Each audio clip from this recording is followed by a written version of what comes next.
Hey everybody, Troll's Pony here, the troll you can trust, back with the Walking Dead Rose 5 video, featuring the 5th day of Buildmas. Welcome back to the 12 days of Buildmas, where I do 12 team comps with rosters from the community.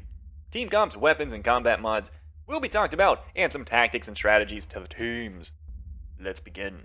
On the 5th day of Buildmas, the community gave me 5 free-to-plays. 4 attack teams, 3 defenses, 2 blah, blah, blah, and now I'm done making Minnow teams. This roster we are going to be looking at is going to be Beast roster. And I'm going to be taking a little bit of a different approach with this video than the other ones. I'm going to be focusing less on talking about combat mods and weapons, and I'm going to be sacrificing that time to show everybody more team comps, as I'm pretty sure you all would like that more, instead of me kind of stagnating on weapons and combat mods when it's pretty much generally the same thing across the board, and then I can talk more about the teams and how you can use them to get a win. And so with this, I'm going to be doing 4 attack teams and 3 defense teams. I also needed to do this as well because as I'm going to be breaching into Dolphin and Whale rosters, there's going to be a lot of team comps that you're going to be making, and so I'm going to have to be able to make due time somewhere. So the combat mods and weapon sections, I'm pretty much just going to show them at the same time, all the teams at once. So in case if you want to take a screenshot of it and run with it and not have to search through the video to get all the pieces of the puzzle together for a team comp, I figured that would probably be a better approach. So let's begin. First attack team, we're going to go with Mirabelle for her leadership skill. That's going to give us a 40% attack and 40% HP. With this team, we are not bringing a command, so we're going to have to make do with one of our weapons for our blue characters, which is going to be, for Maggie, we're going to be applying a 20% AP gun. Reason behind this is the other team will beat us to adrenaline rushes. And in the case that they're going to be coming at us with anybody that can hit hard at all, we're going to want to use Maggie's Adrenaline Rush come turn 3, so that she can heal everybody and apply a defense buff to them, so when Adrenaline Rushes are fired back at us, we are less likely to die. And if our team didn't happen to die or get severely bruised or banged up at that point, come turn 4, everybody should have their Adrenaline Rushes ready to be used. With Maggie also applying that attack buff to the team, we can then follow up with Sophia applying a defense down. And now since we have people with defense downs and our team is pretty beefed out now because certain survivors are going to be having an attack buff, Tyrese, Governor, and Mirabelle using their adrenaline rushes should thrash the enemy fairly well. Throughout the fight, trying to get our team to turns 3 and 4, we're going to be using Sophia's Confuse active, if need be. And if we need to early on in the fight to stagger adrenaline rushes depending on the enemy team comp, we have Tyrese to use his active to impair to 2 to stagger adrenaline rushes, or if we don't want to take that route and we need Tyrese to use his adrenaline rush as soon as possible, we can start using Governor for his neutralize. Granted, it only neutralizes one survivor, but still, it'll prevent a barrage of adrenaline rushes that could ultimately destroy our team. Next team comp, we're going to be using something that's going to be made to smash mainly blue defenses. For this, we're going to be bringing mainly yellows. So to make sure we can do this, we're going to be bringing Rick Rise to Power for his leadership skill to buff the living hell out of yellows when it comes to their attack stat and AP when attacking.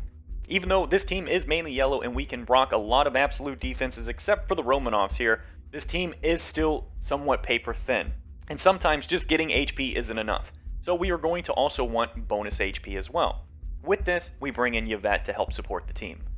Also to give focus to the team as well, so we don't have to worry too much about confuses and taunts, and then screw human shields because Rick has focus and so does Yvette. So any heavy blue defense team that is going to be bringing human shields or heavy taunt and confuse actives, ARs, CCs, they will be less effective. Now for the side of this team that's going to take home the win is we're going to be bringing in double Romanov. If we are bringing this team versus heavy blues, we should be able to get a kill on a blue turn 1 with how much firepower this team actually brings. In the case we are blasting away some blues, Yvette has a recover impair to help us fight off that so we can still use our adrenaline rushes. Turn 2 with this team, the only thing that we really have is Javier with his active impair, which depending on who you're going up against, could be really useful if to use on turn 2, or just basic attack with them because we're trying to get to turn 3 as fast as possible. And the reason why we just want to get to turn 3 as soon as possible is because once Javier buffs the team and lowers defenses on a couple of enemy survivors, both Romanovs popping off their adrenaline rushes is going to absolutely just smash whoever's out there. And then we have Rick Rise of Power who's going to be applying immense amount of single target burst damage. At this point, we should have been able to take out any revivers out there, so this fight cannot go on any longer, and then we can take home the win. Third attack team, we're going to be bringing in more of a hybrid team.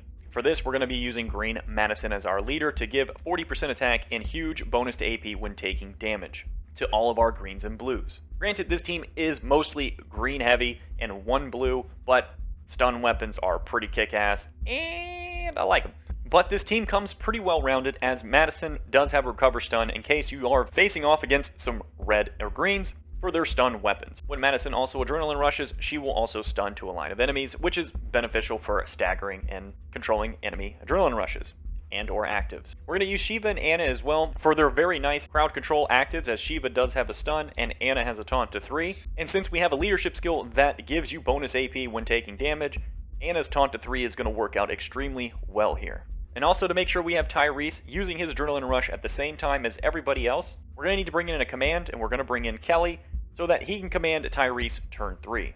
With an AP when taking damage, leadership skill when Anna taunts to 3, this should boost her AP up as well. With our damage dealers, Shiva, Anna, and Tyrese here, we have plenty of room for burst damage and actives to stagger enemy adrenaline rushes, as Shiva has a stun to 1 for 2 turns, Anna has a taunt to 3 for 1 turn, and Tyrese impairs 2 for 1 turn. This gives us options in case the enemy comes heavy in resist mods, to where we actually have options to make sure we can use one of these 3 survivors to lock them up and make sure that they cannot do anything important. To make sure we can get Shiva or Anna or Madison popping their adrenaline rushes off turn 2, as one of these survivors should have gotten at least a little bit of an ass kicking, since there is no HP or defense leadership skill here, that we should be able to command somebody turn 2 for an easy adrenaline rush. Hell, we may not even need to command somebody turn 2, as their HP and defense stats are going to be extremely low.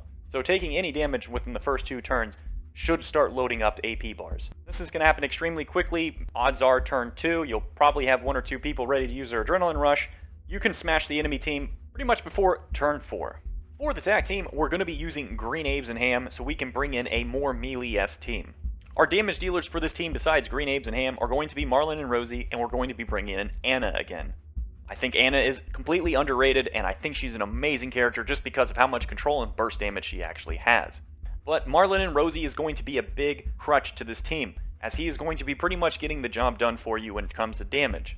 And to make sure we can apply more pressure with Marlon and Rosie, we're going to need to bring in a command. And this is going to be Command Kelly again, as we need to be ready for whenever Marlon and Rosie's weapon procs and it fills his AP bar up to be able to use his adrenaline rush. We will want that command pressure so that we can just start slaughtering the enemy. Combine this with on a roll, and then having his attack buff from using his adrenaline rush combine into 1 makes him further on in the turns a force to be reckoned with. In the event that this team does need some help when it comes to focus and bonus HP, we will bring in Yvette. Since this team does have a little bit of a paper-thin defense here, she will be a perfect opportunity survivor to come in here and keep the team moving forward. As for Anna, with her turn 2 active, burst damage AR, self-healing AR, makes this team overall well-rounded. Yvette heals the team, Anna can heal herself, Green Abes and Ham can heal himself and another survivor.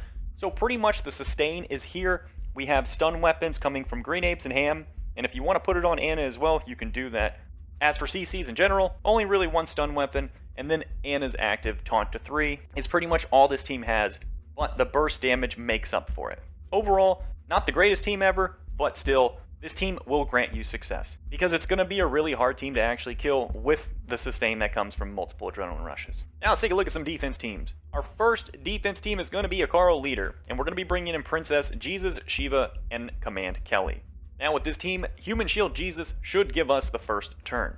Come turn 2, if they don't have a focus and they still have to deal with Jesus, then it's not going to be looking good for them, as there is a chance that Carl can be commanded to heal any damage that they did right back up. Or we could have Shiva or Princess be commanded to then cause some disruption to the enemy. If it's Shiva, we'll have some nice burst with some confused CC for 2 turns afterwards, giving our team plenty of time with Princess and Carl, giving us time for pretty much anybody on our team that has stun weapons, and anybody to build up AP so we can continue crowd controlling the enemy to the point where they cannot use multiple adrenaline rushes at once to actually get a kill on this team. There should be enough CC going around with this team to the point that where 2 or 3 survivors should be locked up to where they cannot use their adrenaline rushes. And if they happen to stagger their adrenaline rushes versus our team, well, we'll have Carl, Princess with Pain Split, Human Shield Jesus with bonus HP, for starters, to give this team a leg up in the fight. If this fight starts going on long enough, and Human Shield Jesus starts to apply Maim to the team and the enemy cannot cleanse it, this team will be whooping that ass, and you're going to really leave a nasty taste in your attacker's mouth when they fail. Second defense team is going to be a blue Garrett-based team, because we want to be rocking some yellow and blues for our defense. This team is going to be mainly a timeout team, but it does have potential to slap up a few survivors to the point where if they did bring some damage dealers that were paper thin, there is a chance that we can wipe them out, and then this turns into a timeout team. And if the fight goes on long enough, we will have Human Shield Jesus maim the team to death to where once we start defense downing them, they will be in kill range. And there is nothing worse than losing by getting your ass kicked and killed, not timeout, by a bunch of supports and medics. To deal with this team so we can be really well-rounded is we're going to be bringing in Yvette. Putting focus on a team is going to be extremely useful, as this eliminates confuse and taunts that are going to be used towards us. And at the same time, if they happen to bring a human shield for an attacker, let's say as an example, they like to use a Magna human shield to funnel all the damage so that they can also wield an impair when taking damage weapon to then stagger enemy adrenaline rushes to then mop them out. But bringing in Yvette, we can bypass this and have our survivors attack whoever they please. We're going to be bringing in Human Shield Jesus so we can take control of turn 1. If they don't happen to bring a focus, it is going to be in our favor because once Yvette and Maggie start using their adrenaline rushes, they're going to be extremely hard to kill, as there's going to be defense buffs going around, attack buffs going around, bonus HP, focus, heals galore, you name it, we got it on this team. And then Sophia for the last spot to bring in more crowd control with adrenaline rushes and actives. We do have Garrett that can use a turn to taunt to one enemy for 2 turns, which is nice in case he happens to be impaired and he can't really gain any AP, so this comes in handy. But Sophia also has a confuse active, but can be used on turn 3. Once Sophia uses her adrenaline rush and lowers the defenses to the enemy team, and we happen to get Maggie to buff our team with a massive attack buff that she has with her adrenaline rush, we can actually start landing some kills if we have, let's say, Garrett. Let's just say if we have Garrett uses his adrenaline rush and we have everybody else basic attack, there is a good chance that we could potentially get a kill. And to further this, if Human Shield Jesus has been applying some maims, getting a kill will be even easier. And now, for the final defense team, we will be bringing in Season 2 Leagues Sandy. And with Season 2 League Sandy allows us to be bringing in a rainbow-esque team. And since we all love rainbows, we will be bringing in all of every color, and one color will be on this team twice. Granted, this team doesn't have a lot that goes on active-wise turn 1, but since Sandy does have AP when taking damage leadership skill, if the enemy is not paying attention and finger blast somebody, in which they don't have a proc on stun or impair or something on their weapons, this can actually give us really nice turn 1 unexpected control. Because if this was to happen, let's say from Garrett, Yvette, Princess, or Sandy, any one of these adrenaline rushes going off, pretty much going to net you all of your survivors using their adrenaline rushes. Whether it be bonus HP, someone that is now able to be commanded from Kelly, Garrett to apply bonus HP and taunts, Yvette for focus, bonus HP, and HP, and then there's Princess for pain split, taunts, and self-sustain. When it comes to this team in terms of actives, turn 2 and beyond is going to be very nice, as turn 2 will be Blue Garrett, turn 3 can be Princess, and if we need to recover impair at all, Yvette will supply that as well. And then come turn 4, we will then have Sandy to use her active for taunting and or to revive a fallen survivor. Also, another big thing with Kelly here is if he ever is able to use his adrenaline rush, if he happens to get focused first, not only will he taunt 2 enemies for 1 turn, but a major thing with him is he will apply 30% AP to 2 teammates. Which if this happens really early, if they tried to kill him first and failed, this is not going to be looking in their favor whatsoever. As once bonus AP starts floating around, predictability starts to become a little harder to grasp. And there you have it, everybody. That's going to wrap up the video of the 5th day of Buildmas. Let me know, Beast, if this is what you were looking for. And I hope that some of these teams will actually be useful for you, and hopefully none of these you already have, because if you did, then, well, it kind of sucks, but nothing new. But who knows? Hopefully all these can help you out. Let me know through line chat if you ever tried any of these. I know some of these survivors you don't have a 6-star yet. Some of these are going to be something you're going to be looking forward to. So I hope in that manner there are teams that you can use and teams that you will be able to use in the future once you start getting the resources to actually upgrade them and level them up. Let me know what you all think of this new setup. Let's talk about combat mods and weapons, and more so talking about the team comps themselves, as with weapons and combat mods, some of them are RNG based, not really too reliable, so we're trying to really focus on the core aspect of what this is, and that is the survivors. So let me know what you all think. Thank you all for watching. If you enjoyed the video, it made you laugh, fortunately, please give a nice karate chop, like, subscribe button, make sure to leave a comment down below. It's sports greatly appreciated, and on that, I'll catch you all in the next video. Oh God, bye bye. Almost passed out there.